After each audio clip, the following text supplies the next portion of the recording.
को स्वाध्याय के रूप में अध्यात्म और आगम की चर्चाओं से परिचित कराया जा रहा है। व्यवहार में हम एक दूसरे को अपना मानते हैं, लेकिन वही बात निश्चय में अध्यात्म में स्वीकार नहीं की जाती। व्यवहारिक जीवन अलग बात है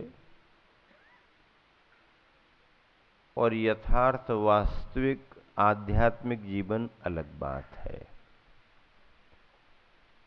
गृहस्थ व्यवहारिक जीवन में ही जीता है। भावना भले ही वो अध्यात्म की भाता है, अध्यात्म की मान्यता भी रखता है, लेकिन जीवन उसका व्यवहारिक ही होता है।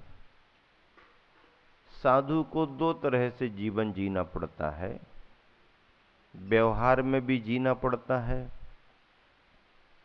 और यथार्थ में अध्यात्म में भी जीना पड़ता है।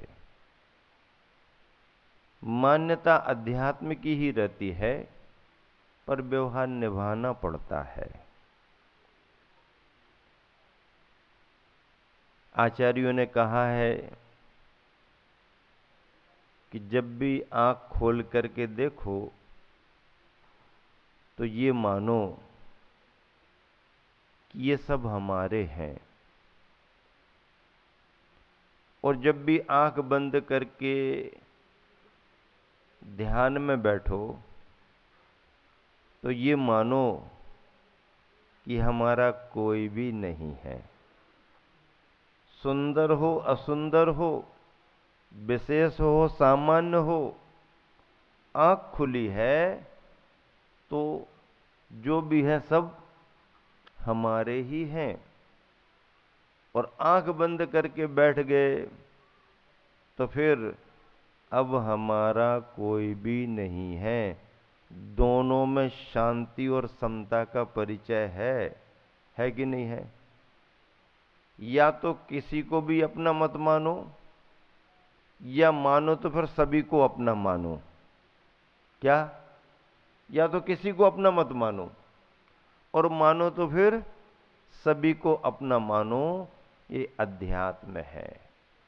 ऐसे अध्यात्म का अनुभव करने के लिए ध्यान की भूमिका में जाना पड़ता है, और ध्यान की भूमिका के लिए ज्ञान को प्राप्त करना पड़ता है। प्राप्त ज्ञान जब वैराग्य में ढलता है तो वही ज्ञान फिर अध्यात्म बन जाता है। उसी को समझने के लिए आप सबके बीच में ये गाथाएं सब आ रही हैं। पेज नंबर 87 निकाल लें। ऊपर शीर्षक है वर्तमान काल में ध्यान तथा उसका महात्म्य। गाथा नंबर 88 89। देखिए, मिलान करें। क्या है? वर्तमान काल में यानी इस पंचम काल में ध्यान और उसका महात्म्य। पंचम काल में ध्यान हो सकता कि नहीं? आर्तरोध ध्यान को तो कोई काल से लेना ही देना नहीं, वो तो सदा काल चल रहा है। अब धर्म ध्यान और शुक्ल ध्यान की बात आती है तो ये धर्म ध्यान शुक्ल ध्यान हो सकते कि नहीं हो सकते? पंचम काल में शुक्ल ध्यान भले ना हो पाए। क्यों? क्योंकि शुक्ल ध्यान होगा तो केवल ज्ञान होगा, केवल ज्ञान होगा तो निर्वाण होगा। आज इस समय पंचम काल में भरत ऐरावत क्षेत्र में, पंचम काल कहाँ चल रहा? भरत ऐरावत क्षेत्र में। विदेह क्षेत्र में पंचम काल नहीं है, वहाँ चतुर्थ काल है, वहाँ परिवर्तित नहीं होता है। विद्याधर श्रेणियों में हमेशा चौथा काल रहता, वहाँ परिवर्तन नहीं होता। भरत ऐरावत क्षेत्र में 6 काल के परिवर्तन की व्यवस्था है। अभी कौन सा काल चल रहा है? पंचम काल चल रहा है। 21,000 वर्ष स्थिति वाला है। इस पंचम काल में ध्यान हो सकता कि नहीं हो सकता, ये बात की जा रही है। शुद्ध ध्यान हो सकता कि नहीं हो सकता, शुक्ल ध्यान हो सकता कि नहीं हो सकता। तो शुक्ल ध्यान होने का इस काल में निषेध है। क्यों निषेध है? शुक्ल ध्यान का संबंध वज्र वृषभ नारा संघनन के साथ बनता है, और वज्र वृषभ नारा संघनन में जब कोई मुनि बने और शुद्धोपयोग की भूमिका का ध्यान करे और श्रेणी के अभिरूढ़ हो तो उसको शुक्ल ध्यान बनता है। आज श्रेणी नहीं, वज्र वृषभ नारा संघनन नहीं, शुक्ल ध्यान नहीं, इसलिए केवल ज्ञान भी नहीं, इसलिए मोक्ष भी नहीं। अब केवल ज्ञान नहीं, मोक्ष नहीं, तो मोक्ष का मार्ग है कि नहीं, ये प्रश्न उठेगा। फिर मोक्ष नहीं है, हमने मान लिया, तो मोक्ष का मार्ग है कि नहीं? तो आचार्य ये किसने मना किया? किसने मना किया कि मोक्ष का मार्ग नहीं? नहीं, भले मोक्ष ना हो लेकिन मोक्ष का मार्ग तो आज भी है। उसी की चर्चा यहां पर होगी। गाथाओं का उच्चारण करें। भरहे दुस्सम काले धम्मज्ञानम हवेई साहुस,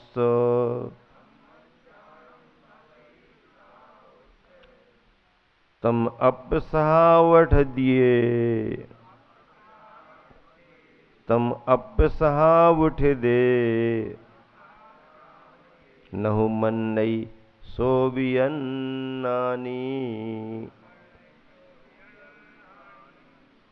क्या बात है! मोक्ष पाहुट की गाथा है, 76वें नंबर की गाथा है, और उसी के साथ एक गाथा और 77वें नंबर की है, उसे भी सुन लें। पढ़ें। अजबि तेरी अणसुद्धा अप्पा झा एहि लहई इन दत्तम, लोयंती देवत्तम तत्चुआ निवुदिम जंती।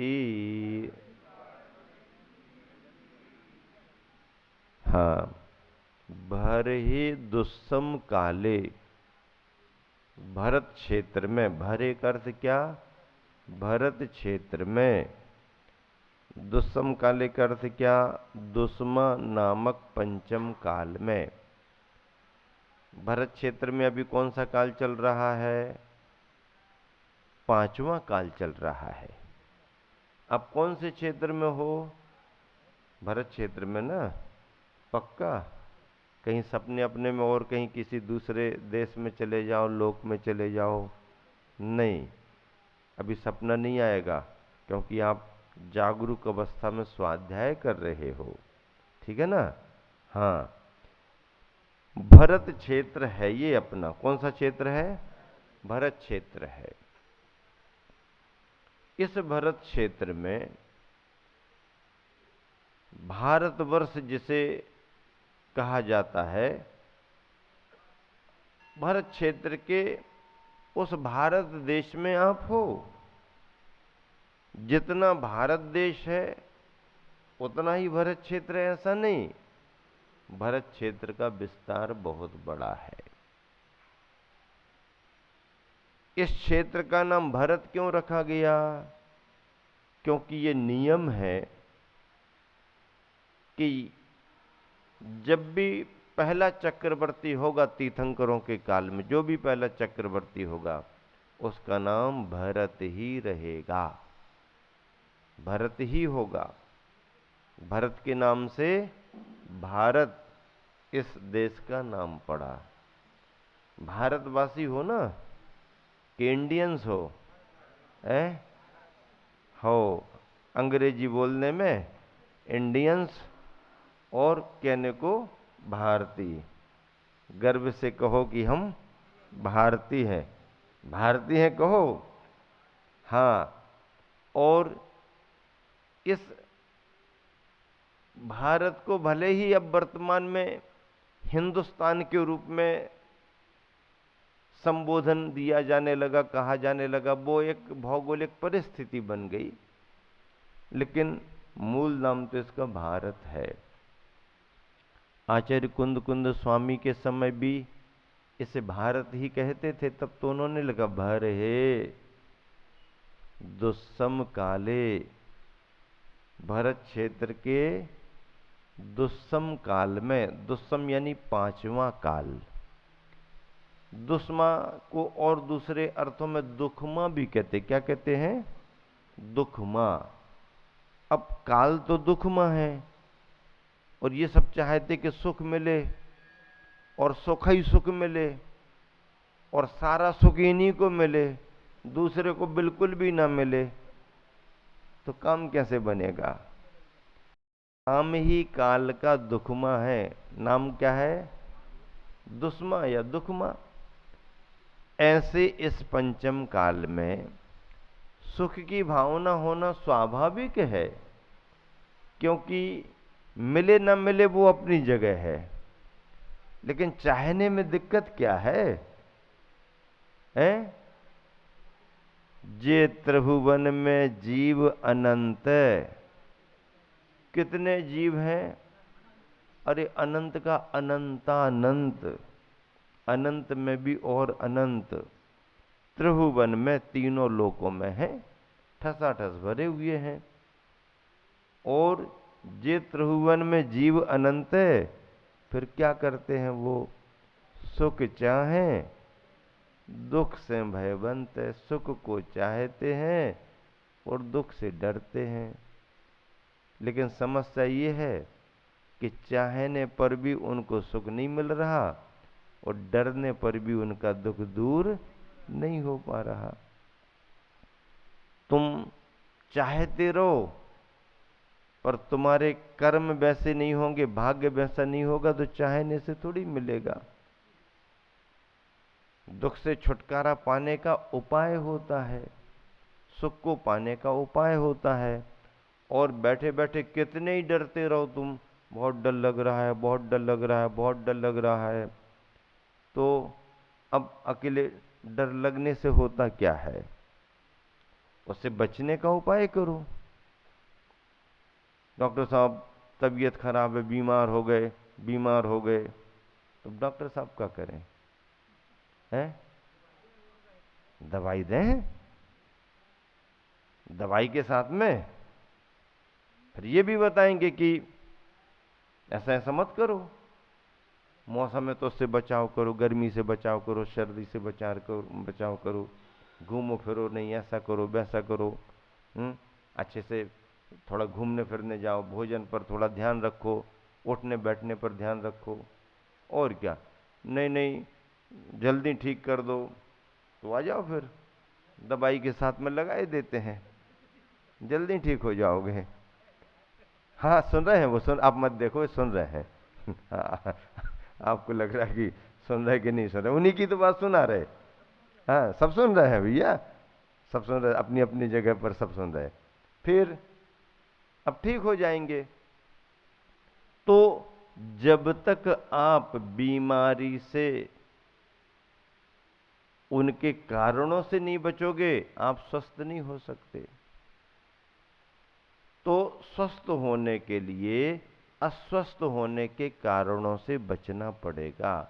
औषधि अपनी जगह काम करती है, दिनचर्या अपनी जगह काम करती है, और खान पान पर नियंत्रण अपनी जगह काम करता है, सबका सहयोग होता है। मैं सुखी हो जाऊं, सुखी हो जाऊं, सुखी हो जाऊं, कैसे सुखी होगे, दुख के काम करोगे तो सुखी कैसे होगे। और इस बार खेत में तो कुछ नहीं आया, बीज बोया था कि नहीं बोया, नहीं बीज तो नहीं बोया। अब बीज बोया नहीं तो घास फूस तो आ सकता है, फिर भी पुराना पड़ा हो तो है? अब कहो कि अच्छी वाली फसल आ जाए, महंगी वाली आ जाए, अरे भैया इसमें ये कांटे कांटे कैसे आ गए? तो क्या बोया था तुमने? अब कांटे के बीज गए तो कांटे आएंगे, और अगर आपने गेहूं डाला था तो गेहूं आएंगे। नहीं, हमने डाला तो गेहूं था, लेकिन ये चना कैसे निकल आए? ऐसा होता है क्या? गेहूं खेत में डालो और चना आएगा क्या? पता नहीं वो कैसे कहता है कि यहां से आलू डालो वहां से सोना निकल जाएगा, ऐसा कहते हैं कोई कोई। अपन सुनता, अपन को क्या पता, वो कहते हैं कि यहां से आलू डालो वहां से सोना निकल आएगा। बताओ, आलू डालो सोना निकल आएगा तो बहुत अच्छा हो गया फिर तो। नहीं भैया, आपने जो बीज बोया है उसी की फसल आएगी, और जिस खेत में बोया है उसी खेत में आएगी। बोया तो इसमें था, फसल वहां निकल गई, ऐसा नहीं होता। इसीलिए आचार्यों ने कहा कि सुखी होने का उपाय करो, धर्म के मार्ग पर चलो। मुनि महाराज आर्यिका माता जी ही धर्म के मार्ग पर चलती हैं ऐसा नहीं, घर में रहने वाले गृहस्थ भी धर्म के मार्ग पर चलते हैं, उनको भी धर्म का उपदेश है। श्रावक का धर्म छोटा मोटा धर्म नहीं है, श्रावक का धर्म भी बहुत बड़ा धर्म है। उसे आप समझो तो बहुत बड़ा है, नहीं समझो तो कुछ नहीं है। क्यों बहुत बड़ा क्यों है? क्योंकि जिन शासन के रथ में दो पहिए लगे हैं, तो दोनों पहियों में महाराज को नहीं लगाया। हाँ, कह देते तुम्हारी जरूरत नहीं है, दोनों तरफ महाराज जी रहेंगे। नहीं, जिन शासन के रथ में एक तरफ महाराज जियों को लगाया और दूसरी तरफ किसको लगाया? श्रावक को लगाया। डिजाइन भी कैसी बनाई आचार्यों ने, भगवान ने, कि एक तरफ बिना कपड़े वाले और एक तरफ कपड़े वाले। बताओ, दोनों को पकड़ करके रखा, बांध करके रखा। हाँ, ये तो श्रेष्ठतम है ही, लेकिन ये नहीं होंगे तो भी जिन शासन का रथ आगे नहीं बढ़ेगा। इसलिए सदग्रस्त का बड़ा महत्व है, व्रती श्रावक का बड़ा महत्व है। ये समाज में है, ये धर्म के अनुयायी हैं, तो इनके माध्यम से मुनियों का धर्म चल रहा और मुनियों के माध्यम से इनका धर्म पल रहा। दोनों जन शासन के रथ को आगे बढ़ा रहे हैं।